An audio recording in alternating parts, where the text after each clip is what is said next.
Assalamualaikum warahmatullahi wabarakatuh. Salam sejahtera bagi kita semua. Manusia merupakan elemen inti di dalam suatu organisasi. Artinya, seberapa bagus kualitas perilaku manusia, itu akan menentukan seberapa bagus kinerja suatu organisasi. Nah, sekarang mari kita lihat tantangan apa saja yang dihadapi di tempat kerja. Di tingkat organisasional, kita ada isu tentang produktivitas.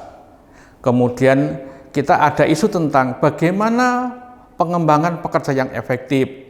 Karena setiap negara punya ciri khas yang berbeda dengan penanganan yang berbeda. Kemudian kita juga harus memperhatikan bagaimana kompetisi global itu dilakukan pada saat ini dan juga bagaimana cara mengelola desa global. Yang dimaksud desa global di sini adalah walaupun kita itu hanya beroperasi di skala lokal, tetapi tetap mempertimbangkan tuntutan global di dalam dunia bisnis. Kemudian yang kedua, di tingkat kelompok, bagaimana interaksi antar manusia dengan manusia lain dalam satu organisasi. Nah, terkadang kita jumpai bahwa orang yang kinerja individualnya bagus, belum tentu secara kelompok dia bagus. Berarti dia harus belajar bagaimana memahami orang lain. Lalu yang kedua, bicara tentang sebuah diversitas atau keragaman angkatan kerja. Sebuah keragaman apabila dikelola dengan baik, dia akan menjadi sebuah kelebihan tersendiri, keunggulan tersendiri. Sementara kalau diversitas ini menjadi masalah, yang terjadi adalah organisasi berada di dalam sebuah tekanan. Lalu pada tingkat individual, permasalahan yang terjadi adalah misalnya tentang kepuasan manusia, kepuasan kerja dari seorang pekerja. Kalau dia tidak puas, biasanya dia akan mencari pekerjaan lain, berarti keluar. Lalu kemudian, sebenarnya setiap pekerja itu mempunyai keunggulan yang jika diberdayakan, dia akan menjadi sangat kompetitif. Lalu yang ketiga adalah bagaimana membekali pekerja itu dengan perilaku etika, sehingga di dalam proses bekerjanya tidak terjadi permasalahan-permasalahan yang berkaitan dengan etika. Nah, oleh karena itu, sekarang kita masuk pada pemahaman tentang perilaku organisasional. Apa itu perilaku organisasional? Dalam bahasa lain disebut dengan organizational behavior atau disingkat dengan OB. Nah, perilaku organisasional itu adalah bidang studi yang menyelidiki bagaimana aspek individual, kelompok, dan struktur itu berpengaruh dan dipengaruhi oleh perilaku orang dalam organisasi dengan tujuan untuk meningkatkan efektivitas organisasi. Nah, untuk selanjutnya pembahasan perilaku organisasional kita sebut dengan istilah OB. Mengapa kita harus mempelajari OB? Ya, yang pertama, dengan belajar OB kita bisa memahami diri kita sendiri. Misalnya ketika kita bicara tentang kepribadian dan sebagainya, oh saya adalah tipe seperti ini. Dan kita juga bisa memahami orang lain. Kemudian yang kedua adalah untuk memahami bagaimana organisasi mempertemukan kita dengan pekerjaan kita. Apakah dengan rekrutmen, apakah dengan jaringan, dan seterusnya. Lalu yang ketiga, untuk menjadi familiar dengan tim kerja. Seperti tadi kita katakan bahwa tidak semua yang hebat secara individu itu dia hebat di dalam tim. Berarti dia harus bisa menyesuaikan diri dengan orang lain sehingga menjadi tim yang solid. Kemudian yang terakhir adalah untuk membantu kita berpikir tentang isu-isu orang yang dihadapi oleh para manajer dan wirausahawan di dalam perusahaannya. Nah, sekarang mari kita lihat bagaimana hubungan antara UPI dengan ilmu organisasi lainnya. Di dalam slide kita melihat bahwa di aspek horizontal itu ada domain makro dan mikro, sedangkan yang vertikal ada wilayah teoretikal dan aplikasi.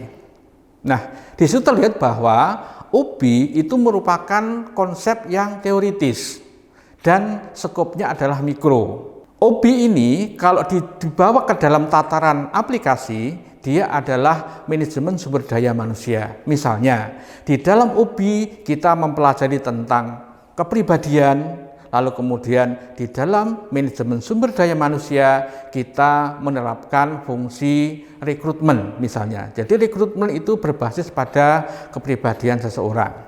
Lalu kemudian di sisi makro, teoretisnya adalah teori organisasi yang membahas mengenai bagaimana teori organisasi itu dibentuk dan dikembangkan, lalu aplikasinya adalah pengembangan organisasi yang kemudian disebut dengan manajemen perubahan. Jadi aplikasinya nanti kita sebut OD atau manajemen perubahan.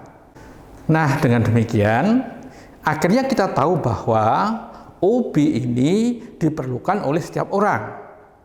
Siapapun dia, apapun program studinya. OB tidak hanya untuk para manajer, tapi siapapun orang yang dia bekerja di dalam organisasi, dia memerlukan pengetahuan tentang OB. OB dapat diterapkan pada semua situasi di mana kita berinteraksi seperti di lapangan bola, di supermarket, di kampus, di masjid, gereja, dan seterusnya. Nah, sekarang mari kita lihat distribusi materi OB dalam perkuliahan kita selama 1 semester. Secara umum, OB kita bagi menjadi 5 bagian. Bagian pertama adalah pengantar yang terdiri dari 2 sesi.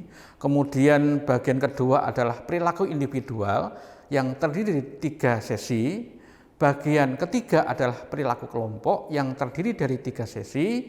Bagian keempat adalah sistem organisasi yang terdiri dari 3 sesi. Dan bagian kelima adalah penguatan yang terdiri juga 3 sesi. Nah, di bagian pengantar kita akan bahas mengenai mengenal OB seperti saat ini kita lakukan. Lalu sesi berikutnya kita bicara tentang riset bidang OB. Nah, walaupun ini semester 1, tetapi karena OB ini adalah sebuah studi yang sistematis, maka adik-adik perlu memahami tentang konsep dasar riset di bidang organisasi. Nanti akan kita kenalkan bahwa di dalam OB itu berlaku hukum kontingensi, artinya kondisional. Sesuatu itu akan terbaik pada kondisi yang tepat, begitu. Sehingga kemudian kita kenalkan tentang bukan hanya variabel independen, tetapi ada variabel kontrol, ada variabel moderator, dan ada variabel mediator. Nah, kemudian pada perilaku individual nanti akan kita bahas tentang emosi. Bagaimana manusia itu berada dalam kondisi emosi. Kemudian emosi tadi akan juga berkaitan dengan nilai dan sikap yang dia lakukan dan akhirnya mempengaruhi persepsi juga. Lalu juga akan kita bahas tentang kepribadian.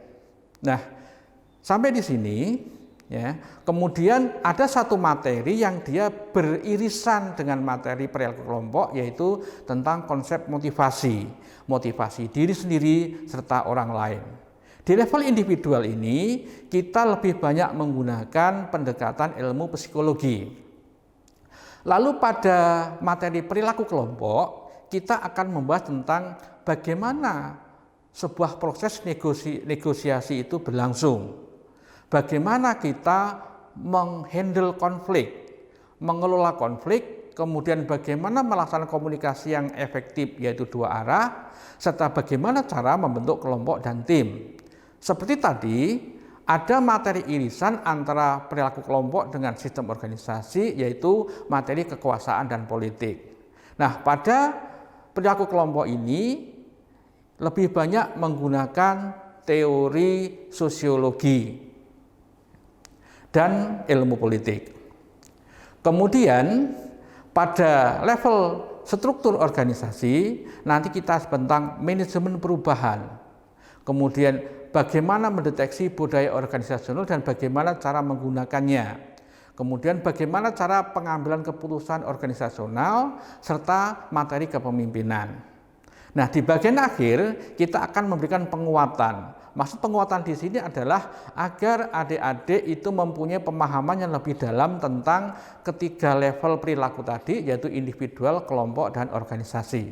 Nanti ada 3 kasus yang berkaitan dengan individual, kelompok, organisasi, juga ada 3 artikel riset yang berkaitan dengan itu. Lalu pertemuan itu diakhiri dengan lesson learned, yaitu sebuah pengalaman yang kita hadirkan dari dosen tamu. Beliau akan berbicara tentang bagaimana aplikasi UBI di dalam dunia kerja yang senyatanya. Baik, akhirnya ya kita akhiri materi pertama ini, tetapi ingat tadi bahwa asumsi dasar di dalam organizational behavior adalah berlaku konsep kontingensi, yaitu tidak ada satu obat yang bisa menyembuhkan segala penyakit.